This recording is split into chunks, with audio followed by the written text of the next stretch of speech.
Well. It's, the end of the weekend, basically. And, well, look what we have here. I might end up re-explaining myself a little bit. I think later on, if or when people show up, I was contemplating whether or not I should be on this category just in general as I speak or as I do things. Because when I checked out, I don't know, there's next to 0 people in the Chaos Zero Nightmare category. Though I can always swap over once we begin moving over there. I was thinking, like, maybe, maybe, wait, Chaos Zero Nightmare. I swap over whenever that's done. But, yeah, we've got a bunch of new stuff, though, for Twitch, at least.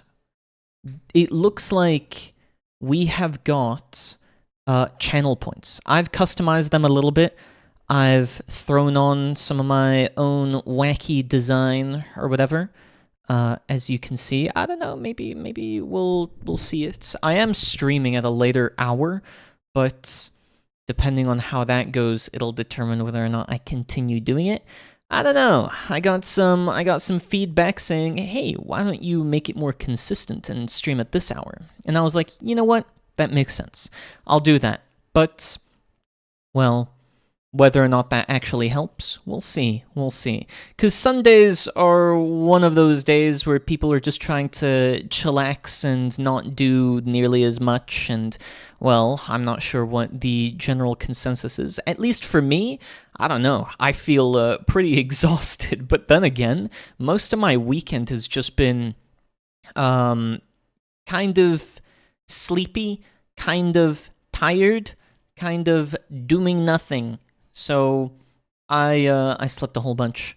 I didn't do nearly as much as I probably could have. Also, I now have a couple of buttons on my dashboard, which is fun. I have the ability to just click and create clips and gifting subscriptions on a whim. That's certainly something. I'm also, like, looking around, and some of the stuff that's been added to the UI has been pre-roll ads, and I really, really hope that it's not rolling ads as the first thing that happens when people join the stream. That is the last thing I want to happen when people don't join the stream. In fact, I don't even want to run ads in the first place. But if I go to the ads section, it will then say something like ads manager not scheduled. I don't want it. I don't want it, whatever. And then it says automatic, but it still allows me to choose. I don't want pre-roll ads though. So I'm not sure how to get rid of that. I don't know. Who knows? Maybe I also only stream for an hour today. We'll have to see how it goes. I just want to know what the deal is with this hour, these streams, and so on. And, you know, now that I'm booting up CZN... Wait, where'd it go? Oh no. Oh no, okay. I haven't booted it up. I thought I booted it up, but apparently I didn't. Okay. Well, I'll do that. And then once I have that booted up, then I'll swap category. Because I think just chatting has no discoverability. There's 0 that's happening here, which is unfortunate. Twitch really has one of those issues where it's just like impossible to find anything or anyone that's going on. Usually it's just by recommendation, but what really is the recommendation? It feels like it's arbitrary by the algorithm, right? I'm not sure. Okay, but I do, oh, yeah, let me grab my login. Change the resolution so it's not mobile size. Here we go. And we'll see as well if I move on to playing something like Slay the Spire. I figured that I might do a run or so for Chaos Zero Nightmare, and then we'll see how that goes. Where are my audio controls? Were they closed? I don't understand why I can't just have the default audio mixer constantly on screen, or to be able to like quickly switch in and out of it. I feel like that should be standard. That should be default. So we'll go to my game. Capture will then be CZN, CZN, and then we'll move over. Oh wait, and we'll also update this. Now if I go back, wait, let's check. Now if I go back onto this, right? I should be in here? Wait, let's see. Am I in the right category? I think I'm in the right category now on Twitch. Okay. Well, that updates certainly slowly. We'll see if I do this or we move to Slay the Spire. I was wanting to do at least like one run with Rita, because I've come to somewhat of an understanding with playing Rita that maybe she is okay. So overall, my thoughts with Rita have been fairly like iffy. I think that's the best way to put it. I think Rita has some very good cards, but most of the time ends up being outshined by a couple of other cards that do some things better.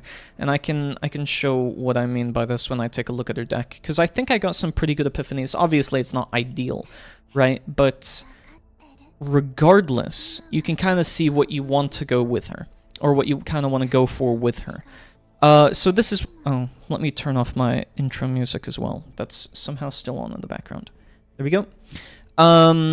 We've got a couple of things with our kit. The first one being that this feels like the given epiphany that you want to go for. By that, I mean it's so good that it kind of puts the other ones to shame. And now, you could probably argue that if you're getting about 6 AP, if you're generating AP per turn with another character that isn't exclusive to your team, like if you were running Typhira, for instance, it really does feel like the... Thank you for following. 9 out of 10 IGN. Isn't that just a 5 out of 10 then, in that case? Your name is confusing me. But yes, thank you so much. Either way, this feels like a very given card that you're just meant to run this unless you're generating some kind of AP, which is kind of why I'm iffy on it. Like, if we went to her default ones and you check what her other epiphanies are, the other ones really don't feel as significant. You take a look at, for instance, at the end of the turn, 100% damage to a random enemy for each Chronal Ascension. At most, that's 600, but that's like one card use. If you were to have 6 ephemeral AP, because I'm not going to call it Chronicle, or Chronal Ascension, it just becomes way too confusing, I feel like. You've got 3 stacks of Chronicle into Chronal Ascension, no one's going to know what you're talking about unless you play Rita. So explaining it via ephemeral AP is how I've chosen to do it. So playing this with your ephemeral AP, you essentially get to use 2 or 3 more cards in addition to dealing extra damage. So this one doesn't serve much of a use.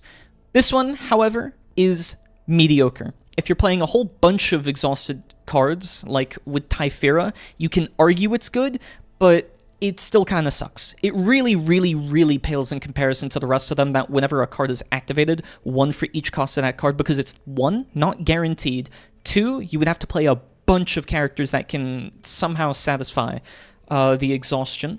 So you would have to play someone like Typhira, who creates a bunch of cards, or you'd have to play someone like Tressa, who's sort of a support, in order to generate a bunch of cards, but even that's not a given.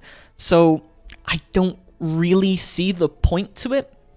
Then when a card is discarded, that one could be good. And now I say this mainly because they have very intently created a combination between her and Nia, because I feel like they realized, oh, you know what, Nia actually isn't seeing much use whatsoever. And then this one, furthest on the right, that's being blocked out by my little hat, is when a card is activated, blah blah blah, same thing. When a retain effect is activated, +1 Chronicle. And now that one is good on its own. It's genuinely good, and if you create or make a build that kind of ties into some of the retained card effects that she does have innately, it can be even better. So, yes and no. yes and no. I would say, for instance, if you were to play that, it ends up becoming a bit more of, with this Fate imprints, because these ones end up getting retained. So you may as well just go into a build that uses Chrono Circle into Fate imprints to retain about 6 cards in hand, but then you only draw for 4 instead of 5 at the beginning of your turn, and then you're forced to also play Rita's cards as the first thing you do, unless, of course, you choose not to. It's just, you end up really gimping your hand. You really end up destroying it, and I don't think people want to risk only drawing 4 cards instead of 5 a turn. That's like a major net loss. So I'd say, for the rightmost Epiphany, it's very situational. It's very, very situational. I would say the left one is by far the most useful one that you will ever get for any one of Typhira's, or sorry, any one of Rita's cards. So that covers the first one, which then brings me to this one, Future Decreed. I think by far that's probably the best Ascension or a best Epiphany on it, because yet again, you run into this situation where it's like, okay, activate one random 3-cost attack card in hand. Name, like, 4 characters that have any 3-cost attack cards. You've got 9, you've got Rita, you've got Haru, and, oh gosh, there's one more, Calliope. You've got those 4 characters. I think maybe Carrion or Cheiron as well, but I don't have him. I also don't play the male characters, so I can't really comment. But the issue being that you have to play her with either herself or more attackers, and she's not meant to be a support, she's meant to be an attacker. So you would preferably want to use your own cards, but that forces you, or strong-arms you, into playing her basic attack cards. So this could be good for a basic attack card build, except you could also just use the left one. You could just use the left one and that one works just as fine. In fact, it works even better, and that's why I use it. You'll see what I mean after I go through some of these. But, for instance, let's just keep going with this, and I can get back to that. Activate one random 3-cost attack card in the draw pile. It's okay, but the fact that it costs 3 is obnoxious. That sucks. That really sucks. Even if you somehow get the 3 Chronicle required, you're not really gaining anything from that. That's a net loss. You may as well just use the 0, activate the 3 for free, gain the 3 Chronicle from it because it's an activation and not a use of AP, and you're good. That's it. You don't have to use anything more. So that ends up being a net loss. I don't know why you would use this one. Maybe if you're trying to do a basic or default attack build, this could be useful, but I genuinely haven't noticed this being any good. For this one, activate 2 random 2-cost cards in hand. Who was this designed for? Genuinely. Is it designed to activate itself, and then activate itself, and then what? What's the end goal here? I'm really confused by this Epiphany, because in some sense, it's understandable, right? You want to loop into itself, you want it to trigger itself to trigger something else, or trigger 2 other cards. And sure, you could do that, but what are you gaining out of it? You may as well, at that point, just play Future Decreed, the leftmost one, and have it go up to 3 cost because it increases it until used, and trigger it for free.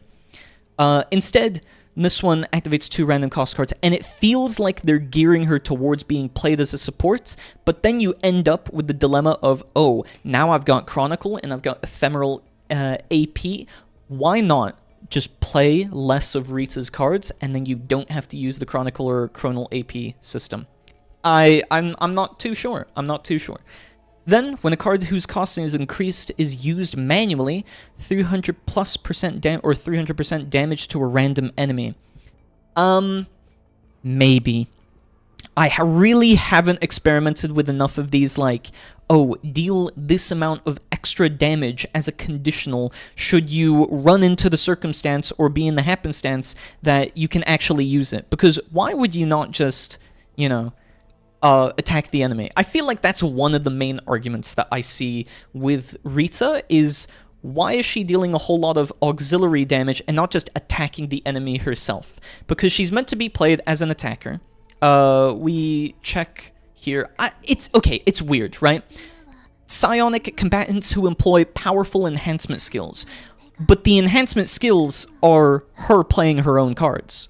So really, what am I meant to do if I'm not really meant to play her as a support, but I'm meant to deal extra damage? Then I firstly don't get the benefits of playing her her own cards to build up chronal energy or whatever. Ephemeral AP. I'm just going to call it ephemeral AP, as I was saying. You don't get the benefits of playing your ephemeral AP because you've used everything on upgrades, and therefore you only get a handful of cards that you actually get to play.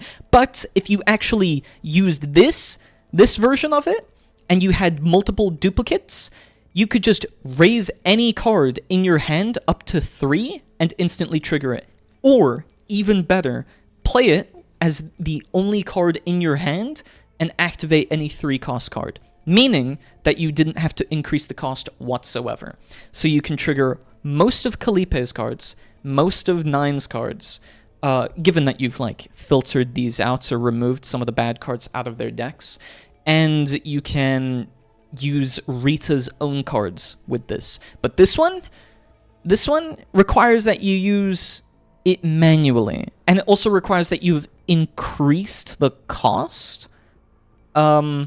Okay, man. Sure, that works for, what, 1 card? Fate's Imprint? With her own kit? So in other words, you're telling me I have to pick this one, and then I have to go into a Fate Imprint build. Which, yes, sure, I can do that, but no other character, maybe Kayron, I don't know, I don't play him, maybe Kayron can do this, but no other character increases their own cost of their own cards, except Typhira. She only does that via 1, and it's random, so it could just go up, or it could go down, but honestly, I don't know when it comes to that, if it's even going to count that. So, who knows? Who knows?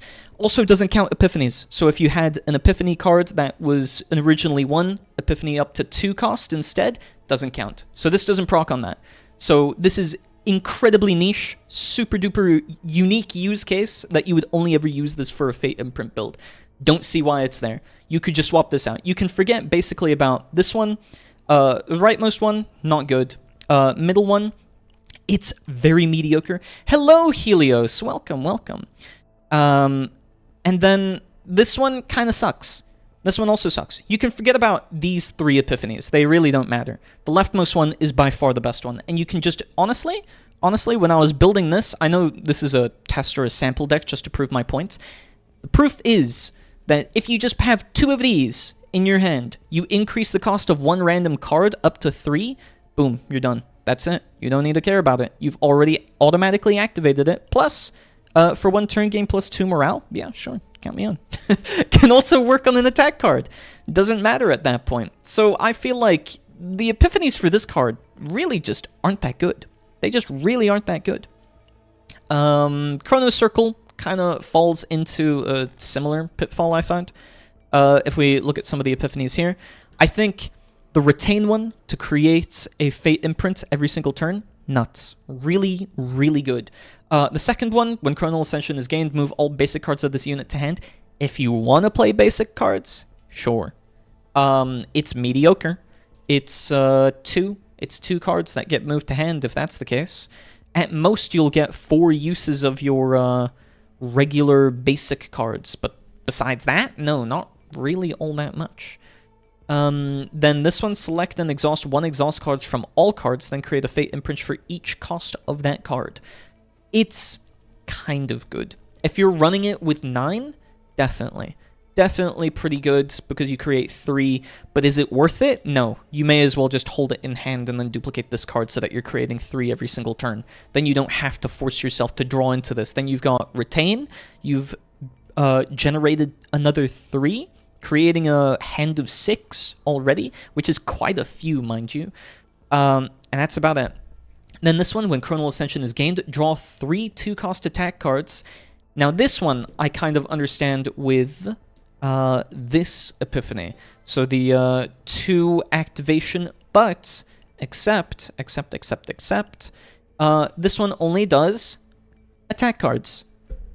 So you can't draw it when you need to. Instead, you have to have it in hand when you activate this, which sucks. It really, really does suck in that sense. I guess you're always drawing 2-cost attack cards, but that means that you always draw the beginning of your Fate's imprints and never them subsequently.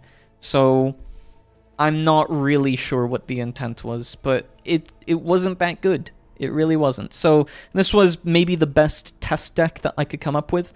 Of course, the better version of this would be if you had like 2 or 3 Chrono Circles and you had less Future Decreed. Only reason why I have 2 of these Future Decreed is because I was trying to prove a point when testing this. Virtual, I got sucked back into the gacha genre. Well, welcome back then to the gacha genre. What did you get stuck into? What game sunk its claws into you? And an MMORPG genre? Like, what, or no, the recent one was Crimson Desert, wasn't it? But that's single player. I'm not really sure what to talk about it. I hope it wasn't 7Ds. I think it might be that one. Or wasn't there the other one? Star Savior, or whatever it was called? I remember that one as well, having recently been released.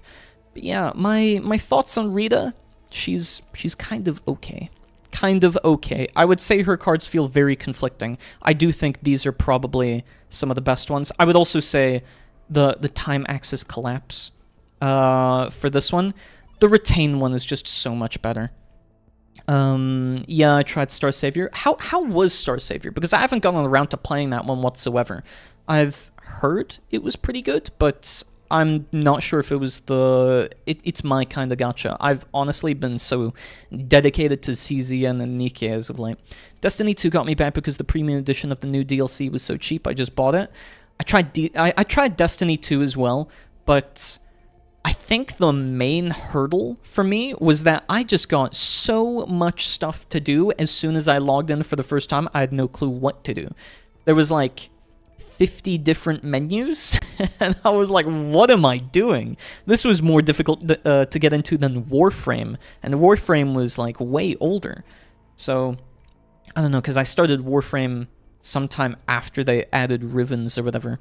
I also started playing Punishing Grey Raven as well. Okay. I think I get... Wait, no. Did I get that one to try? Maybe it was Snowbreak. I don't remember which one of those that I gave a try. But, yeah, Warframe is easier. Yeah, for sure, but it's also more intuitive. The whole, like, interface and everything that it has was way, way, way more intuitive. Like, when I tried playing Destiny 2, you would open up your main screen and there would be 5 recommended quests. Like, excuse me? You can't recommend me 5 quests as a beginner. What am I meant to pick? That doesn't help me whatsoever. 5 recommended quests, all sending me down different timelines. Hello, Sister Brown. Welcome, welcome. Punishing Grey Raven has a DMC collab. Yeah, I remember seeing the trailer for that. It made me want to try it, but I never ended up trying it whatsoever. So, I don't know. I don't know. Maybe one day. Maybe one day. But we'll have to see if it's even for me. I just don't know. I couldn't get into Destiny. I got Dante. Congrats on getting Pizza Guy. Congrats. I feel like I would probably start playing it for the collab only, but I would drop it once I'm done with the collab, so I might not even begin because of that. That was probably my main motivation. I'm trying to think back on, like, what my thought process could have been otherwise. So, hello, Solstix. Yes. Whoa. Yes, look at the bow emoji. Yeah, I've got the bow emoji. And then, I don't know, I've added a couple more stuff as well. So, whoa, there's new goals on the channel? Yeah, because we hit affiliate. I posted in the Discord channel or whatever. We've hit affiliate. Have you guys got any ideas for emotes or whatever? No one responded. So, I'm not too sure. I did post it, but maybe I should make a ping or something like that. Though, I am open to suggestions. I made a couple of, like, rewards and whatnot. No saying X and then restart. So anytime I'm doing a run of some kind, you guys can just, I don't know, restart it. I was thinking, like, it would have been funny if I was playing something like Devil May Cry and you just hit the restarts and I just have to restart the entire mission or something like that. I don't know. I don't know. But Destiny 2 is crossplay, by the way, so I can teach you if you want. If I eventually get to Destiny 2, then yeah, can do that. I've just never gotten fully into Destiny 2, so that was like my main issue. Again, 5 recommended quests on the recommended quests screen, so I don't know. Well, it's technically good. Easiest way is to describe it are the E7 gear lottery with Nikkei idle stuff, progression curve, and added the Uma Musume training mode. It's already massively pay to win as extra resources are cash shop locked, and to top it all off, none of the elements they stole or from other games are done better or were built upon, so my verdict is no point in playing if you don't want to spend money. On Punishing Grey Raven? I see. Also Uma Musume, yeah. Marvelous Sunday, guys! Isn't it Marvelous Sunday? Whoa! I love Marvelous Sunday. She's so cute. People are just gonna flock back to the big name of whatever game they enjoyed the most. Example, Nikkei, and some to Uma. I can see that. I think one of the things that's gonna happen... this is about Star Savior. Oh, okay. My bad.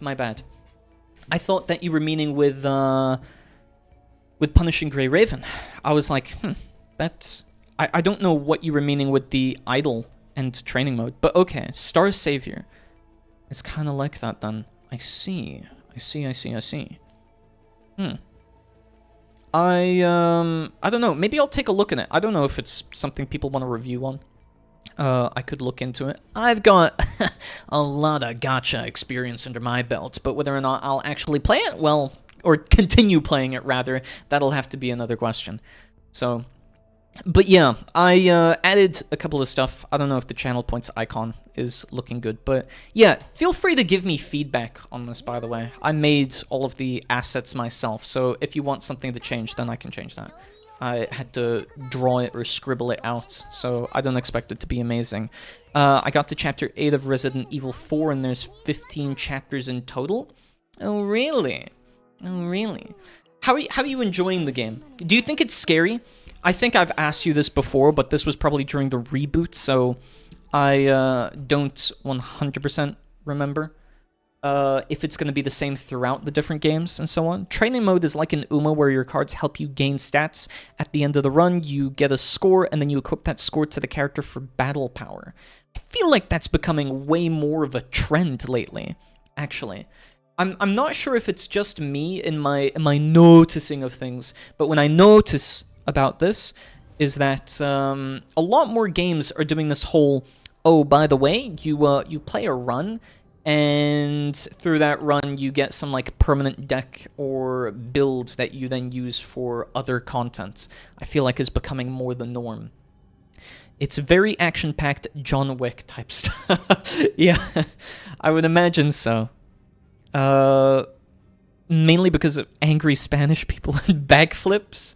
Wasn't that the village part? Am I misremembering? I feel like it's been far too long, but also I don't have like much context of the game. I need to make a build for Typhira and a proper build for Rita, I think is what I'm gonna have to do. I also need to build... Who else? Haru. I have to build Haru.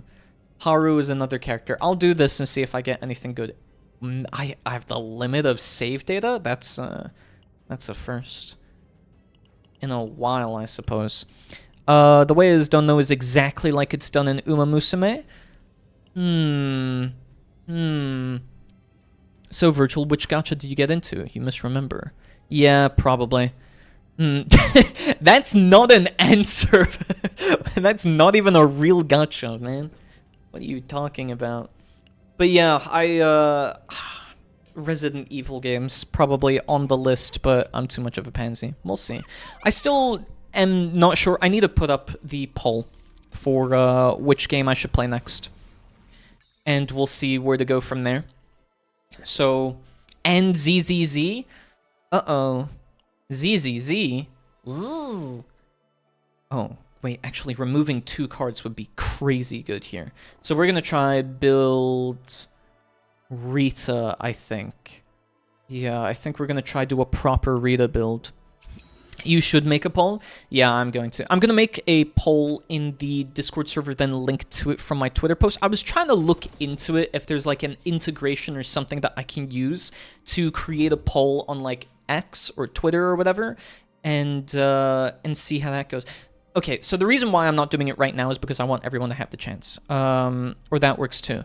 Yeah, because what I wanted to do is I wanted to do like, you send in submissions and then I create a poll out of it, and then we'll see how many votes it gets, and then I want to raffle. Because the only thing that I don't want to happen is people thinking or feeling like, oh, my vote's not going to matter, so I'm not going to bother. I want all of your votes to matter for that reason. So maybe I'll do like a top 1, top 2, top 3 votes and so on. I have 2 submissions and a bonus one. I'm very curious to see what this bonus one ends up being in that case. Okay, actually, maybe in a channel. Okay, so in server suggestions, I will create a thread, game stream suggestions. Submit your suggestions here, and I'll create a poll out of all of them by the end. Okay. I've created a thread in the server suggestions channel, and then you can post one of your games separately in a message or whatever, so each game separately as a message. And once you post it there, I will make a poll out of everything. So that's in the Discord server. Well, my 2 are Golden Sun and Bioshock. I remember you mentioning Golden Sun, and that's exactly why. I want to make sure that you feel like, even if not everyone's going to vote for it, that if you submit it, there's a chance that I will play it still. Bioshock is going to scare me. Bonuses Subnautica. Dude, you're going to make me piss my pants. Like, genuinely. I'm going to be terrified. That will genuinely freak me out. I don't know if I can play Subnautica. That's mad. I played ZZZ for a while, but I dropped it. At some point, the annoying limited character banner getter now or never tires me, and it just makes me give up on the game. That's why I'll always love Nikke. Yeah. That's one of the things that like made it really difficult to tag along, because I was used to how Genshin kind of did it. And although I'm not particularly fond of you have to roll for a character now or you'll never get them, at least they're added to the standard banner in like other games, right? So, for instance, with Chaos Zero Nightmare, the characters are always added to the banner afterwards. So unless they're seasonal, they're always coming back. So I was very, very chuffed about that, to be able to always rely on some banner character being added, and then I can just always say, oh, you know what, eventually I'll get them. I do feel like there needs to be a guaranteed pity system, though, to be able to redeem some of the characters, and via that, I'll feel more secure in rolling, or choosing to roll for a particular character or not. I thought that was meant to kill. So, you know, the visceral reaction you have to the Subnautica suggestion is probably will make everyone actively who watches the stream vote for it. The irony. No, dude, I might have to limit this. Okay, Mad Max Dying Light. Dying Light is a really good one. I have played that one. Wait, did the original Dark Souls or Demon Souls get a re-release on PC? Maybe I should play that one. That one would be pretty good. I have played Dying Light, though. Bayonetta, Resident Evil 2, 3, and 4. I wonder if there's a bundle or a collection. John Pork. John Pork. True. Ring, ring, ring, ring. Done. Almost a Divine Comedy. I don't know if it's more hubris than anything, but yeah, sure. You have a water phobia. Not so much of a water phobia as it is being hunted and stalked by things. That stuff terrifies me. Genuinely. There's a remake collection for Resident Evil. Resident Evil Remake Collection. Steam. Okay, yeah, Resident Evil Remake Trilogy on Steam. You guys really have to stop suggesting me such scary content.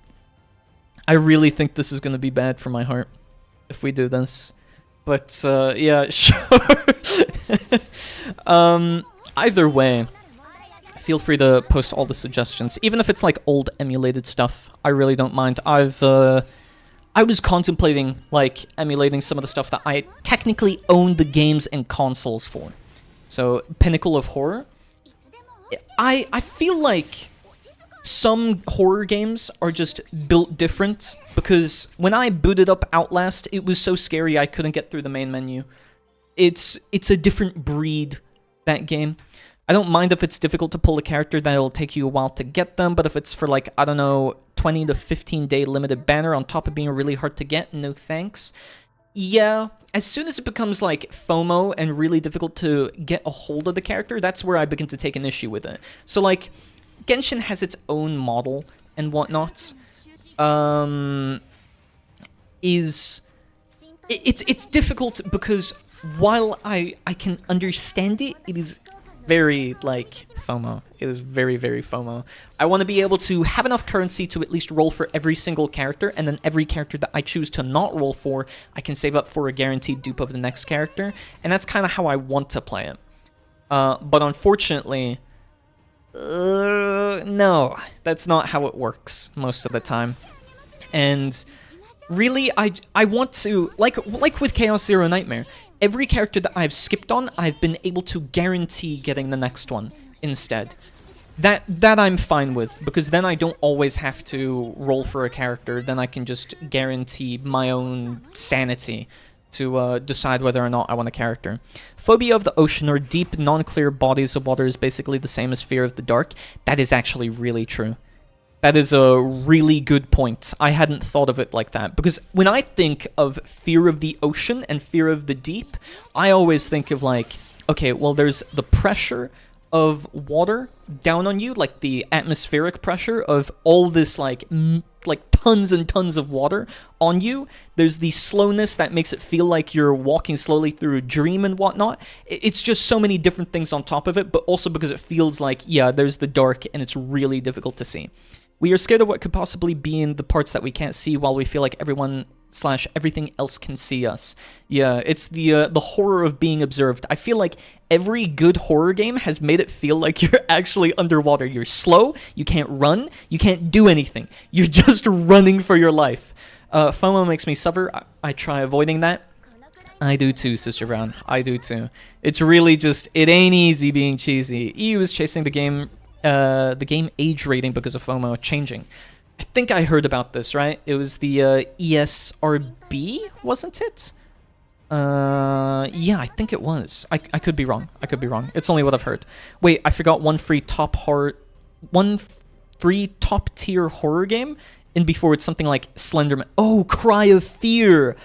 Oh no. Why are you suggesting horror games, by the way? Why you? I need to put a limit on this. Of which game? The Peggy game. That's it, Peggy game. Yes. It wasn't. Was it ESRB? What was ESRB then? They're gonna add new categories. Weren't they gonna immediately make anything with gacha mechanics 16+? Oh, I was talking about. Wait, this icon on Twitch won't move away. I can't see what you wrote. What? Wait. I have to paste this into the link. Oh, I thought it was a specific game that you're talking about. No. I was just talking about Subnautica. It's thalassophobia, the fear of like oceans and deep bodies of water, but it's not actually the ocean that scares me. What scares me is basically anything living in the water. Like when I would go to the beach and I would accidentally step on a fish, it used to freak me out. Like, why were you lying there, dude? I was about to turn you into fish. I turned you... Well, I mean, I stepped on him. I don't know if he survived after that, but that was monstrous. I was freaked out. It's like you're slipping on this fish that's just chilling in the sandbank. They want to hear you scream in fear? I really hope not. The US, I think. Oh, okay, wasn't the EU. By the way, I'm probably just dumb, but I can't find the suggestion stuff in Discord. If you go to the text channels category, there's a server suggestions pin, and then there's a we've reached affiliate, and then the game stream suggestions, and you should be able to. And clip it. Yeah, indeed, and clip it. Monsters, even seals. I feel like if I were in a zoo, I would probably be fine with seals. I mean, I've been fine with seals at the zoos. I've like visited them and everything, and I think they're cute. I don't mind them. They're little ocean dogs, right? Same goes with dolphins. I love dolphins. Oh my gosh, Haru's screaming for her life. I'm fine with penguins and all the kind. It's just the fear of them. It's just the fear of them like hunting me down, like in ocean water and whatnot. Yeah, you have to go... Wait. You do have access to server suggestions. You just have to click on the thread itself, Helios. So there should be, for instance, like, wait, you only see general? Wait, now I've got to check. Is it because they have notifications? That shouldn't be the case. Let's check. Edit category, permissions. Everyone should have the ability to view channels in here. So if I go to this thingamabob and I click roles, default, can I view server as everyone? Does that work? I don't know how to check this. Okay, if I click on this, how do I do this? View server as role as everyone? Yeah, I can see the channels. Wait, let's check on everyone then. Default permissions. It doesn't let me view as everyone for this is the issue. Right? I'm not quite sure. But let's see. It does say that everyone's allowed. Okay, I just turned them on for me. I went to the channel and search and set the check mark. Oh, okay. Yeah. So my grandpa believes in mermaids. Dude, mermaids would be so cool if they existed. I feel like I'm very much a skeptic because... Okay, I'm absolutely flubbing this because I just realized I was fighting Senectus and I was on autopilot. I feel like I'm so much of a skeptic because I wish that I could believe in, like, mermaids and such, because life would be so much better if there were mermaids and all of these mystical creatures and everything, you know? I would be way happy with that. Some channels are hidden by default. I had to uncheck hide channels when I joined. Wait, what? How is that possible? I've not set anything to be hidden by default. Browse channels, uncategorize. Wait. Customize what's on your channel list. Everything should be enabled. Wait. There we go. Can you see everything now by default? I don't know what this has changed in Discord. So, what? Okay, I just turned them on for me. I went to the channel search and set the check mark. Nah, man, mermaids are giga scary. If you've seen the original Tales About Mermaids, no, that would be scary. You guys just don't believe, okay? You guys are just non-believers. I know these old original tales, but I can fix them. Mermaids, I can fix them. They are they're just, you know, they just haven't been domesticated yet. They're like, I don't know, fish that need a tank to roam. You know what I'm saying? You're just not having enough faith in mermaids. Now you can't fix them, they want to eat you? What if they're ugly? We don't discriminate here, but we only, we just ensure that the pretty ones get to stay. The ones that don't kill me. All the ones that don't immediately pose a threat to my life get to stay. The rest of them, I mean, they can go. We don't have to care about the ones that pose a threat to my life. I mean, I'd rather not, you know? And they can lure you by singing to hypnotize you. That's fine. We can just do a rap battle. I mean, do you think they'll really pose that much of a risk if we just begin to have singing battles all the time? Like, maybe they were just asking for the challenge. Maybe they just have to be one-upped, you know? I don't know. Bratty mermaid needs to be put in her place. So, what can I say? What can I say? I think we give mermaids a chance. I think we give them a chance. We allow them to exist, and we see where it goes from there. We should nuke Atlantis? Dude, I think Atlantis is already gone. I don't believe that any of these things exist. So, yeah, we've got that at least. You know, at least if mermaids did come into existence today, I'm sure that we could, like, find some alternative. I'm sure we can come to an agreement that somehow we can allow them to chill out and hang out with us. Nah, I just want vampires. I don't need anything else. I mean, come on. We can throw in fox girls there, right? We can also throw in snake girls. We can also, you know what? Just throw the entire Monster Girl Encyclopedia. Just add them all. Just add them all. They're all good, okay? We can, if we can have one, we can have them all. We can have cat girls. We can have I don't know, lion girls, we can have monkey girls, we can have snake girls, we can have everything. Anything you can dream of. Also, I've just realized I haven't used any of my chaos keys or whatever it was called this entire week, I don't think. Oh, okay. That's unfortunate. Either way, we can, I mean, worst case, if we really don't like mermaids that much, we can always just turn them into sushi. I'm sure they'd provide, like, a lot of sustenance, but honestly, only the ones that pose a threat to my life. The rest of them, they can stay. I think they're good. I think they're fine. We can leave them be. They'll probably be okay. They'll be docile enough. My grandpa watched me playing Bloodborne and told me the story about a werewolf attacking his village and kidnapping a woman. This just sounds like those Pokemon leaks, if I'm gonna be honest. I mean, that's... You see, the reason why I say life would be so much cooler if we had all of these things is because maybe then we could just, like, rally under a human supremacist banner or something like that, because we don't need to listen to these werewolves or mermaids or whatever. I mean, humans are cool, so why not? I'm not sure. I'm not sure. But I'm a huge skeptic because of that.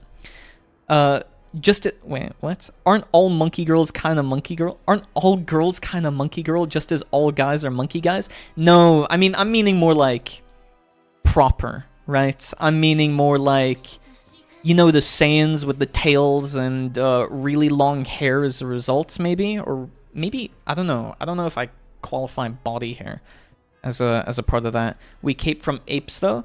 Yeah, but that doesn't mean that because we share 99% of our DNA or 96% of our DNA with a banana that we're also bananas, guys. Like, there's not going to be banana girls and boys roaming around. We only care about, like, actual proper monster girls in this scenario. I don't think we need to worry about the genetic inheritance of this. There's magic at play, okay? Don't gotta explain anything. It's just magic. That's just how it works. That's just science, man. Science of the fictional world that we belong in, or that I wish we belong in. Have I got any archetype cards in deck? No. Okay. I think maybe my best bet is going for a Haru build, but I'm really not sure. Wow, that really sucked and did nothing. As soon as I find out vampires are real, everything, and I truly mean everything in my power to become one. Are you sure you'd want to become a vampire? Don't you feel like there would be a whole lot of repercussions? Like, first of all, you're gonna have to survive, like, with daylight and all of that. That's a pretty difficult case, because, you know, most of the world is covered in daylight for most of the day, hence being daylight. Second one is you'd need a steady source of blood. Otherwise, you just, I don't know, succumb to dying yet again. Do vampires die a second time, or do you just get cremated on the spot due to the sun and everything? I'm not sure.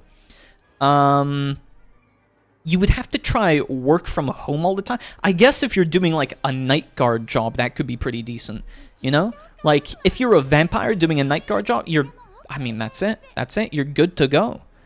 Not much else needed at that point, I would think. Yeah, the daylight thing, turned to dust? Yeah, I would imagine so. Yeah, the daylight thing is worthwhile trade-off in my eyes. Well, I mean, the difficulty would more or less be that most jobs would require you to work during the daytime and commute to work during light hours, so that would suck. Unless you had a job that allowed you to work from home or work at nights or in the middle of the night. I want to be a ghost. If you were a ghost then, D6, where would you haunt? I feel like that's the biggest question. If you had to be bound to a single place, what place on Earth would you haunt?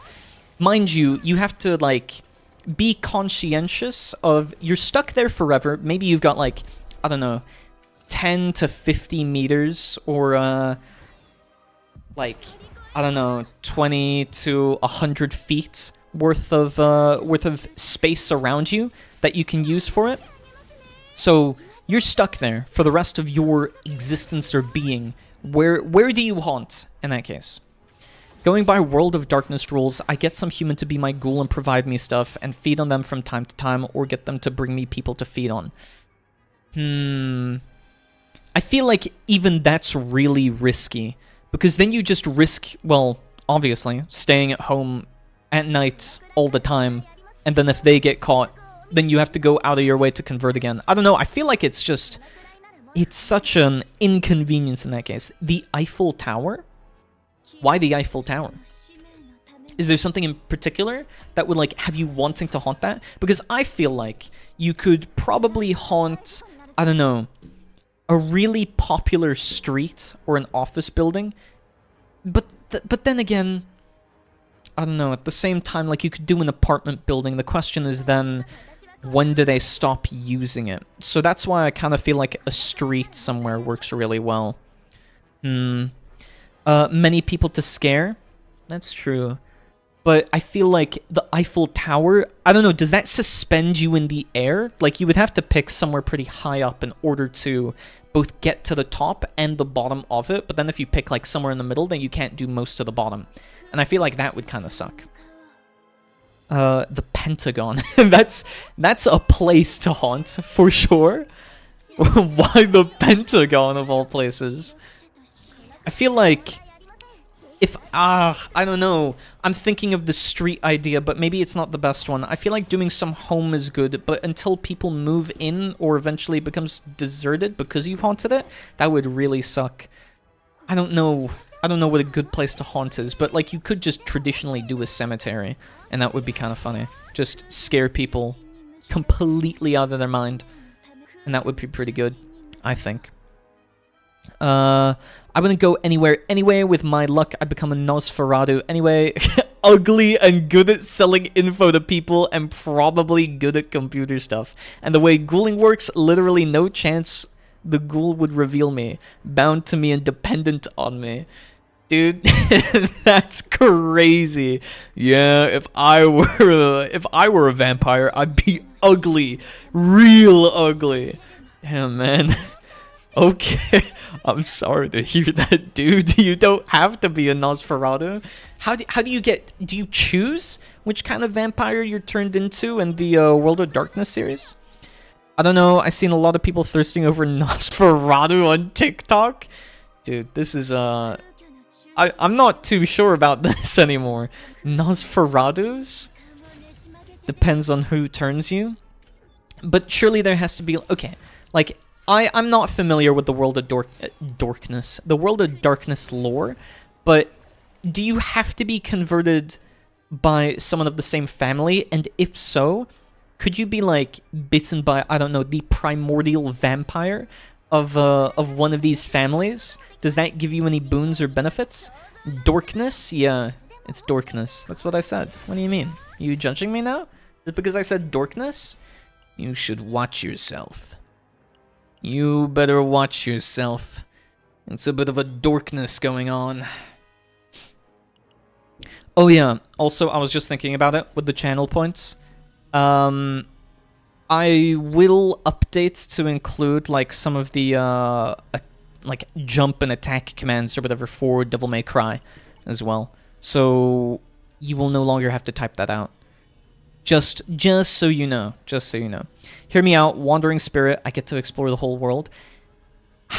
I would like to wonder, how many ghosts turn into Wandering Spirits comparative to just regular ghosts that are bound to one object or place? Because if you had to choose, you're a Wandering Spirit, but that means that you get to travel the world, but you don't get to interact with things. Or you can be a spirit that is bound to a place or object, and then you get to interact with things mildly, like a poltergeist. Would you still want to be a wandering spirit for the rest of the time? I guess you can always choose, oh, I don't want to be a spirit anymore, and then you can pass on or whatever, but, well, for the sake of argument, let's just say that you had to pick one of them. Which one would you pick? Would you pick being bound to something, or would you pick being a wandering spirit that can't interact with the world? If some other vamp clan bites you, they just drink your blood and it gives you both pleasure, or they can literally just suck you dry, which is called diabliere, which is obviously very frowned upon in vamp society. So if some other vamp wants to bite you and you consent, it's fine, both enjoy it. That's kind of weird. What on earth? You're both just walking blood banks to each other at that point. I'd be a ghost attached to an old set of armor. That way I can just walk away. Man, I love that idea. I really love that idea. Just imagine being a walking suit of armor. That sounds like something out of Scooby-Doo. That sounds like you'd you'd be haunting a haunted house or whatever, and people would think that you're staff working at the haunted house, but really you're literally haunted armor.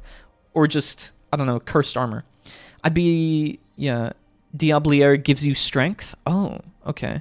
Is there a reason for that? Or is it just like, oh, it gives you strength because you somehow temporarily gain the other clan's powers? Or a car? A haunted car is a curious one. Why have we not seen more of that? You would imagine that with most of the movies coming out today, surely someone must have toyed with the idea of like, oh yeah, what if a car was haunted? In the Cars movie, they've technically got souls, right? Are they haunted cars in that sense? Because surely they've got a car manufacturer, but then they have to get the soul into there somehow. So Pixar's cars have to be haunted to that extent, right? Alphonse Elric style? Yeah, except you'd want to avoid the Chimera situation. If I remember the name right. Yeah, you're right. It would be a big essay if I had to explain the whole feeding on humans and vampires. Yeah, but you can like, I don't know, why don't you dumb it down for me? Make it like if a third grader were trying to understand. Stephen King has a book about a haunted car. Really now? Okay. One thing that's really difficult for me with Stephen King is that he is so superfluous in most of his writing, aka he is really difficult to follow along with some of his writing because it just feels like he writes for the sake of writing. I know this is probably a controversial opinion, but I really could not get into some of his writing as a result of it. Like, it was genuinely difficult at points for me because I've tried reading Dark Tower, I've tried reading It, I've tried reading The Last Stand and everything like that. But my gosh, it's like he'll write maybe a paragraph or two about something that's actually happening, and then some character will walk into the room and it gives them a 4-paragraph backstory and cuts out of that scenario, and then I have to listen about this new character's backstory, and then the chapter will end, and it swaps to another character, and then I'll have like 4 pages until I get to that character again. But by the time I'm at the original character who was having their story going on, I've already forgotten what's happening. I genuinely don't know what's going on. And it just sucks. I really do like some of his movies, but man, Stephen King's writing was just not for me. It was really difficult to get into. The more vamps you suck dry, the more powerful you get, and no one wants that lol. Vamps have rules against that happening. You can even call a blood hunt where every vampire is allowed to kill you. You can inherit other clans' abilities by Diabliere, but apparently the older the vamp is, but not really sure that how that properly works. Okay, so it is a bit of a case of like, oh, you've got cool abilities, they're mine now. And then you just kind of rob them of it by drinking their blood. I see. I still think that sounds cool. Like, it's reasonable in that sense to want to take the blood of other vampires, but I don't know. I've got to wonder where the Nosferatu came from. I feel like it's such an unfortunate conversion that they had. Select one? No. I don't want any of these. Let's just throw this on like Typhira or something like that. Also, I just realized I forgot my tea, so my throat is becoming a bit hoarse. You'll have to give me like 2 minutes, a minute or so to just quickly do that. I'll be right back. Sorry, I need to get some tea. My throat is hoarse.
Okay, I'm back with my tea.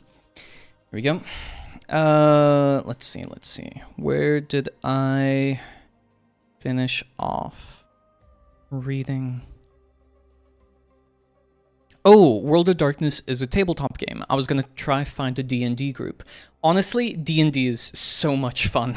Good luck on finding a group, though. It's really difficult, I feel, because it matters so much, like whether or not you mesh with the DM's personality, whether or not it's like a campaign that you enjoy. I feel like that's been the most difficult part about it, genuinely, finding any good group for this. Also some video games. Speaking of, I might suggest you play Vampire the Masquerade Bloodlines, my top favorite game. Take your time. Yeah, I'm back already though. I'm just catching up on chat. I don't know, I guess the Stirgua from Romania. Seems like doing World of Darkness tabletop would just get blah blah blah all the time because, I don't know, constantly think about getting bitten. Oh, jeez. And did the remake release? Lol, they don't just all constantly bite each other. Remake, there's no remake.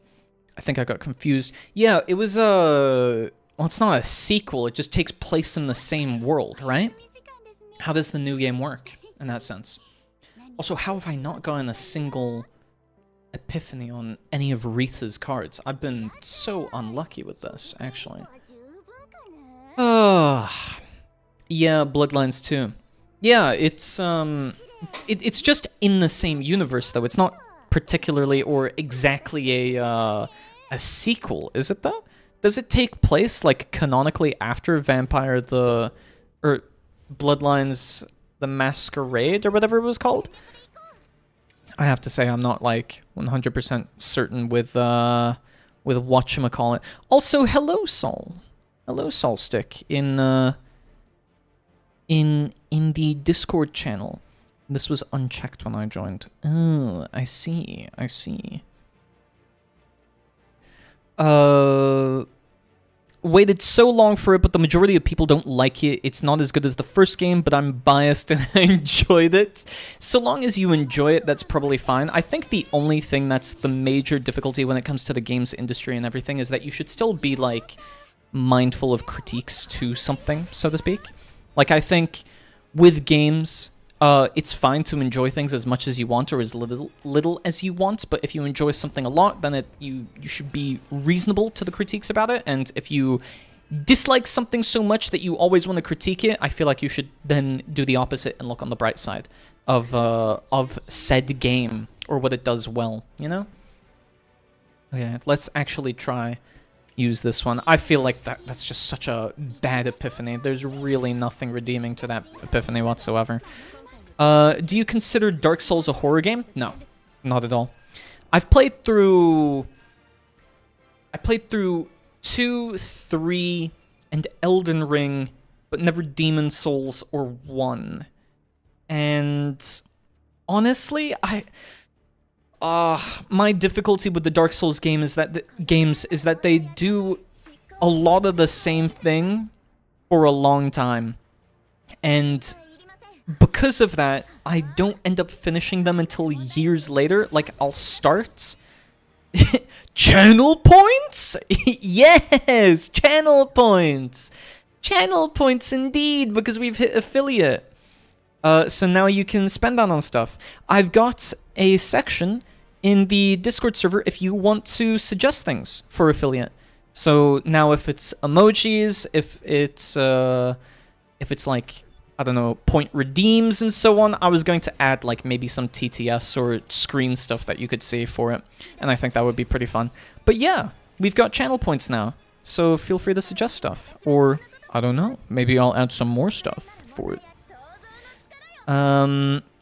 Well, with all the talk about vampires, I will now have to watch an anime or TV show featuring them before I go to sleep. I'm not going to get much sleep tonight. You should watch the anime, or no, maybe it's better to read it.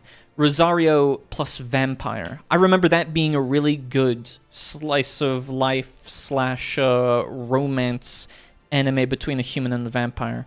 Rosario plus Vampire. I heard, and the reason why I recommend the manga was because the anime was apparently not as good. I read the manga and I enjoyed it.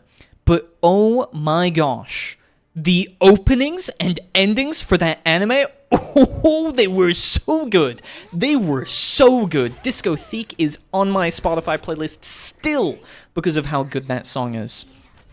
What does restart do? If you click on some of the points, redeems, and so on, you can see exactly what it is. I've added descriptions for them. So for instance, restart, immediately restart whatever game I'm playing to the last checkpoint or wipe an entire run. You know why you picked this. So if you really wanted to, you can use 1,000 channel points, make me immediately have to restart whatever it is I'm doing. So if it's like a Chaos Zero Nightmare run, if you really want to, I will genuinely restart it. If it's on Devil May Cry, and you tell me, okay, reset to the last checkpoint or to the last save, I'll do that. Oh my gosh, what? Thank you, Silent Scythe, for the first subscribe. Oh my gosh. Nice, thank you.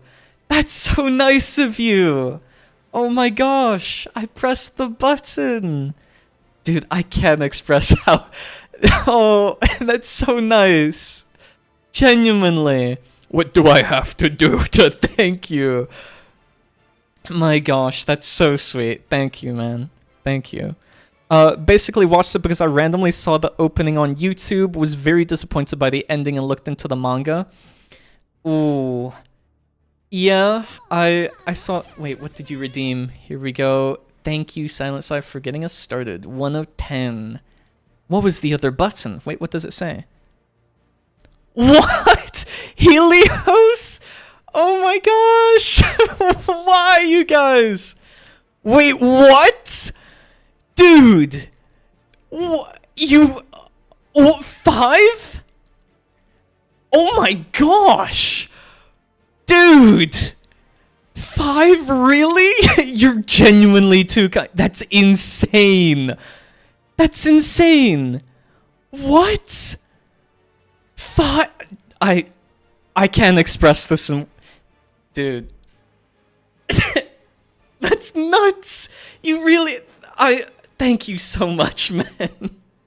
That's so sweet of you. We are schmalugles. No, you're not going to start that here. No, stop that.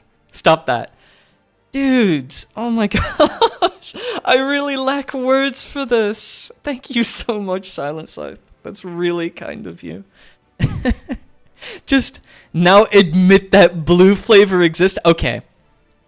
You're pushing your luck there. You're pushing your luck there. I know that you did this, but man, you're pushing your luck with blue flavor. Just for you, just for you, I'll say that blue flavor exists. You define what blue flavor exists or what its definition is, but for the rest of you guys, it's not real. Anyone else who says it, false. I will only believe Silent Scythe from now on when it comes to blue flavor. No, don't clip that, no! Do you have a name for your community? Yes, apprentices. Because my whole theme and shtick is sorcery and magic and so on. So, apprentices, yeah. And also the bot is called an automaton or an augomatron. So, because of that, yeah, it is all magic themed. I at least really like magic and so on. My gosh, Silence. I'm gonna remember this for the rest of my life. Core memory. No, jeez. That makes me so happy, man. Thank you so much. That's so sweet of you. But also don't clip the part where I talked about blue flavor. I'm still editing by that the video for that, by the way, because I need to pre-prep like a bunch of clips and everything that I have for the rest of the week and so on. But my gosh, I did not realize how weird it was with AI subtitling.